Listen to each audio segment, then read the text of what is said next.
Bismillahirrahmanirrahim. Assalamu alaikum, everyone. I hope that you are doing well, inshallah. Today we're going to be learning lesson number, where are we now? Lesson number 33, which is called the law of sines and cosines. Now, the thing about this lesson is it is a lesson from geometry that you guys have learned before. I have some excellent notes here for you guys to see. This is an ACT topic, so it's very important that you learn it. But just kind of looking ahead, we only have this lesson number 33 and lesson number 34, which is a relatively short lesson. It's an easy lesson. It's a minor lesson. But after that, we are actually done with trigonometry. Okay? We are done with trigonometry, and we will begin with some advanced algebra 2 topics, inshallah. All right? Just a kind reminder, make sure you're keeping up with all of your work. I know that it's quite a lot. It just feels a little different because there's nobody on the other end telling you that you need to do it. So you really have to take that responsibility on your own. All right? So let's go ahead and get started, inshallah. The law of sines, it was, again, taught to you earlier, and it's being taught to you again. Here's what the law of sine says. The law of sine says that you can take the sine of an angle, all right, and divide by the opposite side of the angle, and you can equal it to the sine of some other angle and its opposite side, okay? And you can actually extend this ratio in this proportion, to another similar statement, right? So basically what we're saying is the sine of every angle divided by its opposite side. Now, one of the reasons why we need this lesson, and it comes in right on the heels of lesson 32, is because basically you're going to be having to deal with triangles that are not right triangles, right? So lesson number 32 was right triangle trigonometry. That's when you always had, no matter how crazy these questions got, there was always a 90-degree angle within that triangle. That's not the case anymore. Now we'll have triangles that don't have 90-degree angles in them, right? So because of that, you need some kind of a technique to solve. So we're going to go ahead and start with this one. It gives you the setup. It says A is 40, B is 60, and side A is 4. But then again, they label all that stuff for you. Notice again that the notation that the book uses is side A is lowercase a, whereas angle A is uppercase A, right? So 40 degrees, opposite of it is side A, which is 4. All right, so let's go ahead and quickly apply the law of sines. So the sine of 40 degrees divided by 4 is equal to the sine of 60 degrees divided by b. All right? And then using that logic, we can actually solve for b. To solve for b, what you want to do is you want to do it all in your calculator at the end, right? But for now, you basically need to cross multiply. So the 4 travels up here, and the b travels up here, right? But then you guys are good with algebra to the point where you're like, look, now we got to get rid of this sine of 40. So not only do we multiply the 4 and the sine of 60, right? We also divide it by the sine of 40 simultaneously, right? So once you do that, you basically have everything set up and everything ready to go. So you just, plug it into your calculator, right? You plug it into your calculator and see what the calculator says about that. So Bismillah, you have 4 sine. Make sure that your calculator is still in degrees. I doubt that it's changed since then, but just saying. Sine of 40 is in the denominator, like this. And then you end up with 5.39 as the side B. All right, so 5.39. I hope that rings a bell for you and you're like, yes, I do remember doing something like that from before. So this is approximately 5.39. Now, you guys will notice that we still need to have to solve for C. Now, the problem is neither do we know the angle nor do we know the opposite side, right? So for that you got to use your geometry skills and realize that we've got a 40-degree angle, we've got a 60-degree angle, and so 60 plus 40 is 100, and what that means is angle C is 80 degrees. And then once you get that fact that angle C is 80 degrees, well, you go ahead and you start this sequence all over again. You say sine of 40 over 4 is equal to the sine of 80 divided by side C. And because it's exactly the same steps as before, I'm going to leave that for you to do. But, you know, you basically just go ahead and solve for C. Okay? And that's all there is to it. All right, now let's move to another one. This one is all again using the law of sines, all right? And in using this, you basically set it up the same way. We're going to take 40 degrees, sine of 40 degrees, and we're going to take the side that is opposite of that, which is the 3. Then we'll take angle B, and if you're wondering, why did you choose angle B as opposed to angle C? Well, look at it carefully. What you'll notice is angle C nor opposite side C are given.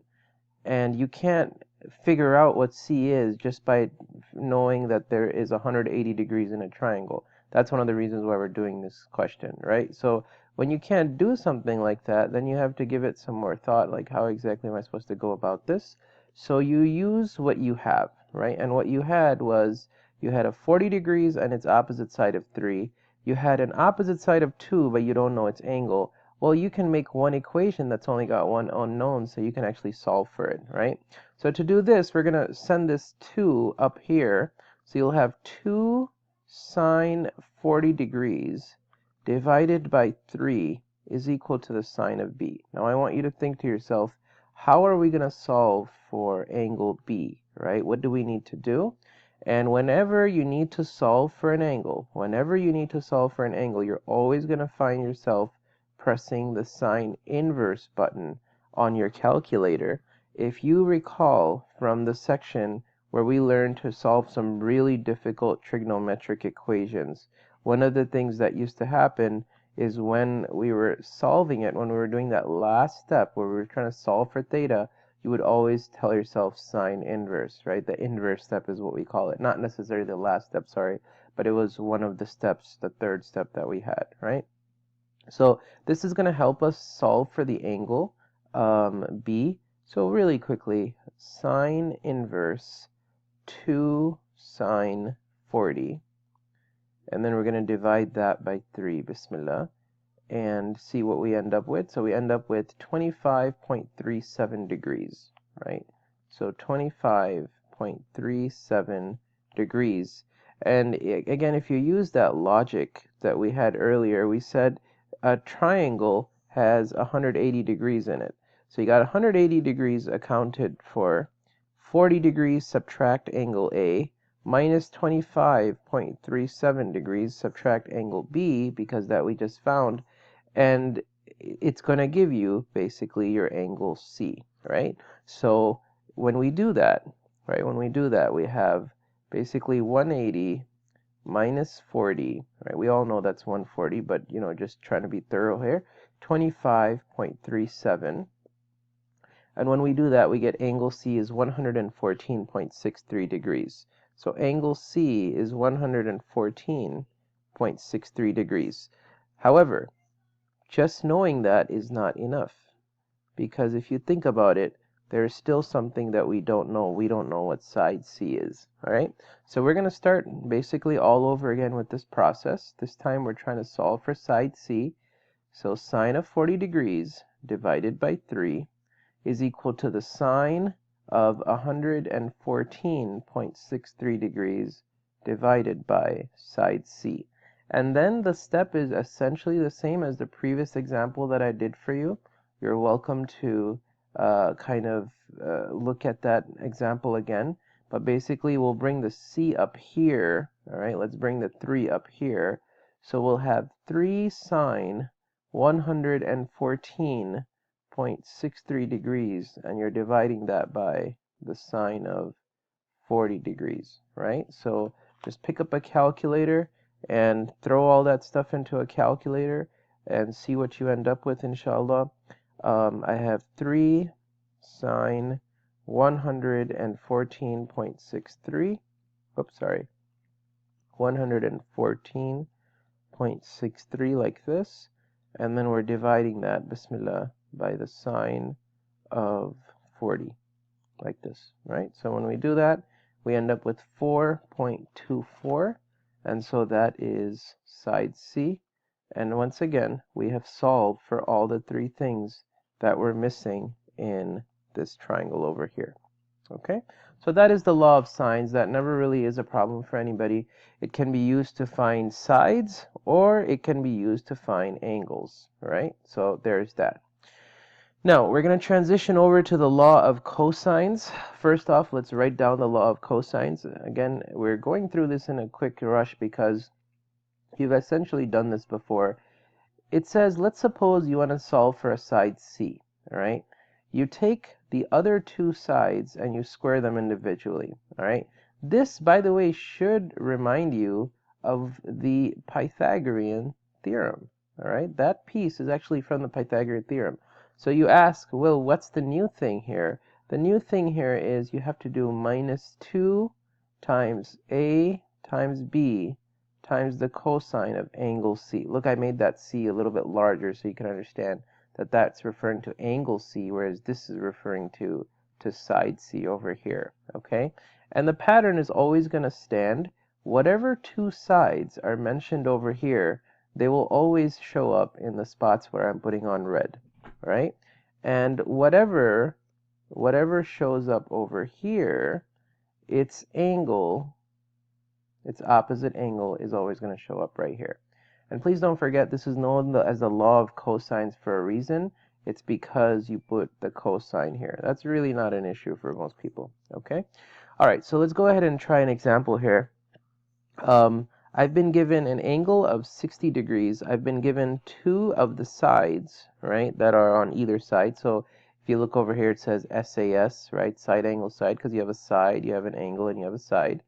And one of the reasons why you do that is because you want to know, wait, when should I use the law of cosines anyway, right? Because some people might start off with saying, all right, let's use the law of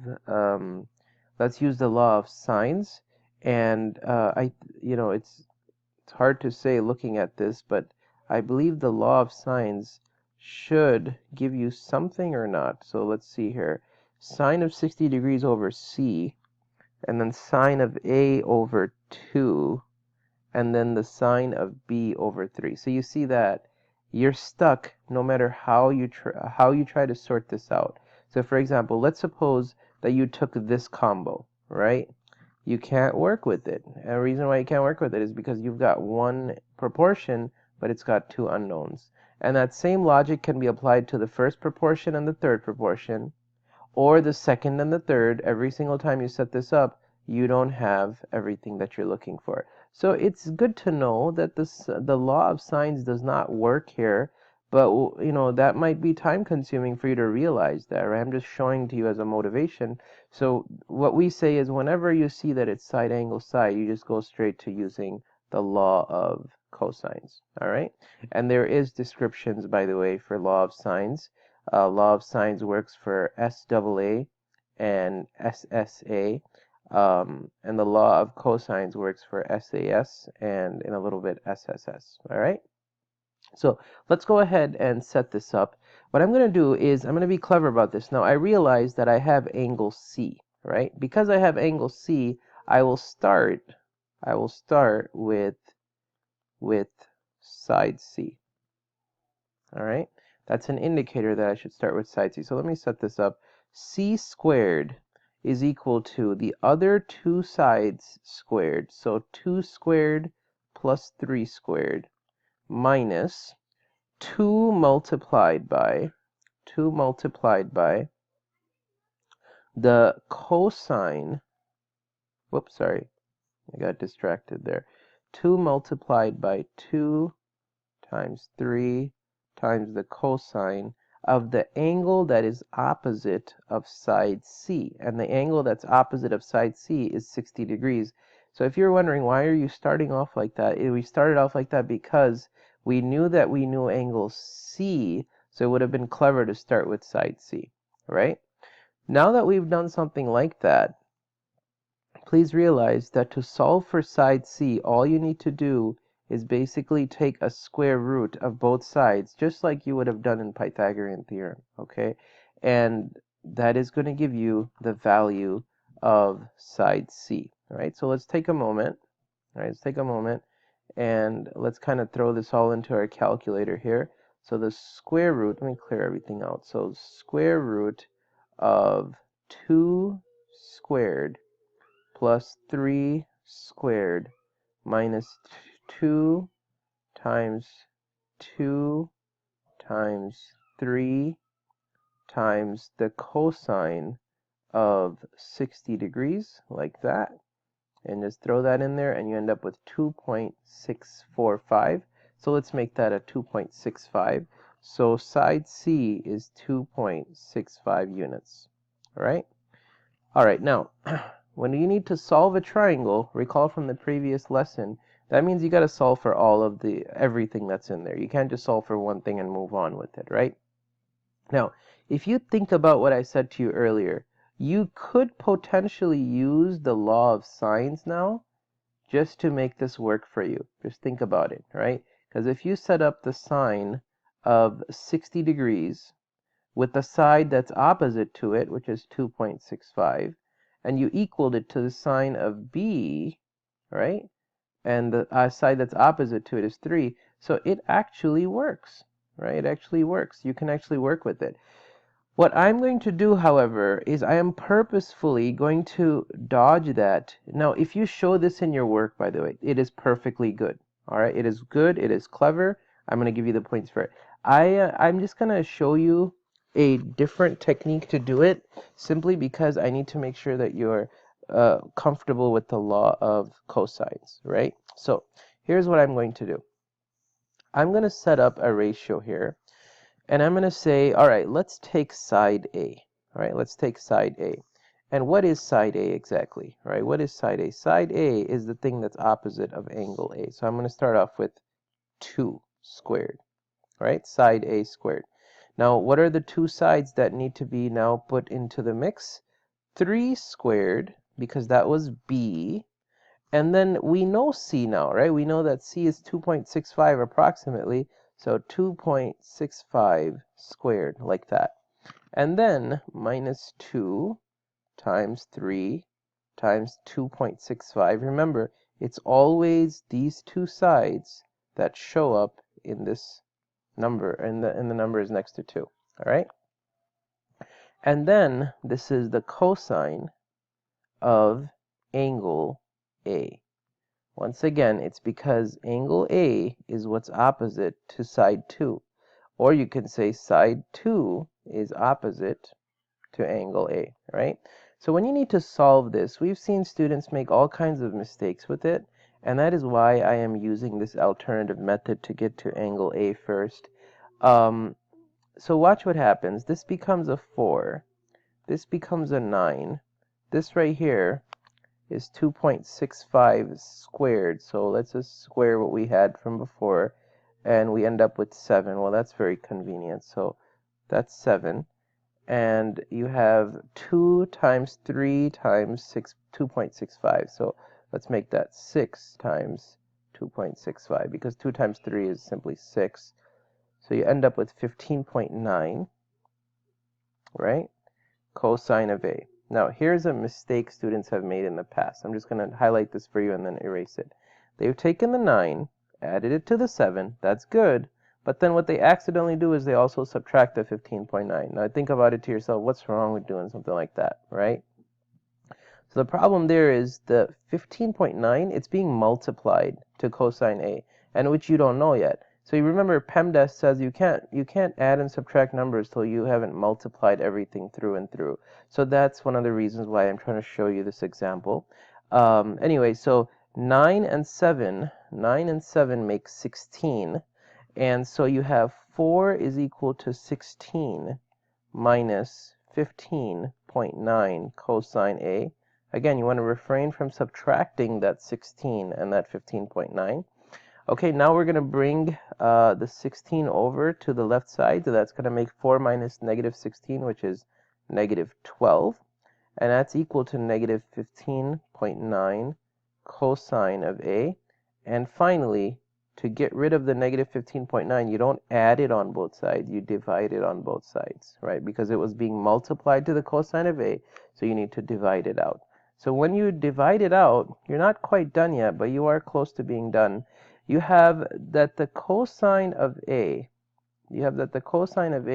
is equal to 12 over 15.9, right? Because the negatives cancel out.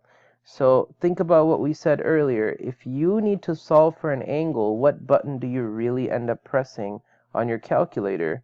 And that is correct. It's the cosine inverse button, right? So 12 divided by 15.9 is true, but to find angle A, you need to find its cosine inverse, right? So let's go over here once again, and let's type in the cosine inverse of 12 divided by 15.9, like this, all right? So when we do that, we end up with 40, let's make that a 41 degrees. Let's make that an even 41 degrees, all right? So 40.9999, we'll make that a 41 degrees. So that number is looking pretty good. It's making sense. So angle A is 41 degrees. Now again, using your understanding of geometry, if you've got 60 degrees and 41 degrees, that leads to 101 degrees, right? And so that means angle B must be 79 degrees, right? And there you go. We have figured out we figured out angle A, right? We figured out angle B, and we figured out side C. But I will remind you, if you wanted, you could have found one of the angles using the law of sines. All right? So it's perfectly normal to switch up after you've used the cosines law, to switch up to the sines law. It's good. In fact, it saves a lot of time. So for this last one, we might even try something like that. In this situation, this is a side, right? So the issue here is we don't know any of the angles, right? So we're definitely going to, if you think about what I said to you earlier, we're probably going to end up using the inverse button, right? So you can pick any side that you want because we don't know any angle. So the technique was if you knew the angle, then you started with its opposite side, right? But we don't know any other angles, so you could start with any side that you like, all right? So let's start with something like, let's start with B, all right? So we're going to say 3 squared is equal to the other two sides squared. So 4 squared plus 6 squared minus 2 times 4 times 6. Remember that the 2 is part of the formula, right? So 2 times 4 times 6 is what you're looking at there. And finally, the cosine of the angle that is opposite of the side that is 3. So the side that is 3 is side B, and so the angle that's opposite of it is angle B. Like this, right? So we're running through the same steps again as earlier, and that's why I kind of detailed those steps for you. So 16 plus 36 minus 8 times 6 is 48, and you end up with cosine B. Now, 16 and 36, bismillah, are going to give you 52. So that 52, bring it over to the left side, and it's going to become a subtract 52.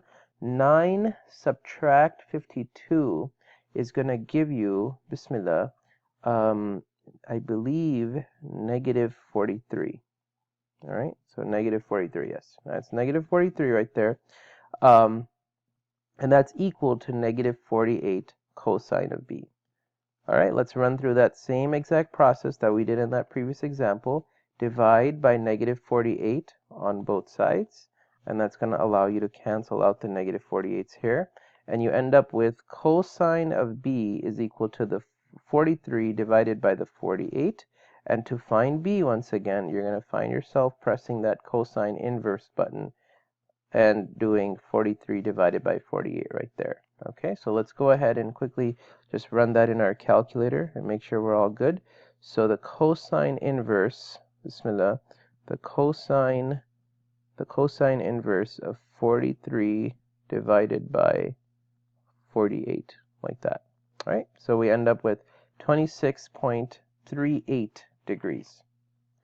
All right, so here it is, 26.38 degrees. Now, if you give it some thought, what have we done so far in all three of the previous examples? Once we've had one angle, we've rigged it, and we're like, okay, now we don't need to do this anymore. We could just use any of the other angles and then do 180 minus the two angles. We have the third angle. Now we're in a bit of a jam here because we know one of the angles, but we don't know the other two angles, so you can't do 180 minus that. However, if you think about what we did in that last example, right, side, angle, and then side, that can help you. You can solve for another one of the angles. And here I really recommend to you, save time, all right? You don't need to demonstrate to me, all right? Save time. And law of sines is generally a lot easier to work with than the law of cosine. So let's see if it's possible for us to save some time using the law of sines. Okay, so you know, we've figured out one of the angles. That was the hard part. Let's see if we can use the law of sines with that angle that we just found. So let's do the sine of 26.38 degrees. And we divide that by the side that's opposite of it, which is 3. And then the sine of any one of the other angles. You can pick A if you like. Okay, so sine of angle A. And the side that's opposite of angle A is 4. All right? Now, notice that you got one proportion to solve, one equation to solve, and there's only one unknown. So this is definitely going to happen, inshallah. All right? So let's kind of fast forward a little bit. In the end, you're going to bring that 4 up. All right, and so it'll become 4. Let me give some space because we're about to run a sine inverse ratio, so you need some space to write it. So 4 sine 26.38 degrees, and there's a divide 3 there. Now, I want to solve for A. I want to solve for this. So how are you going to solve for this? You're definitely going to have to do the sine inverse of both sides, right? So when you do the sine inverse, right? When you do the sine inverse, that is going to give you what angle A, sorry about that.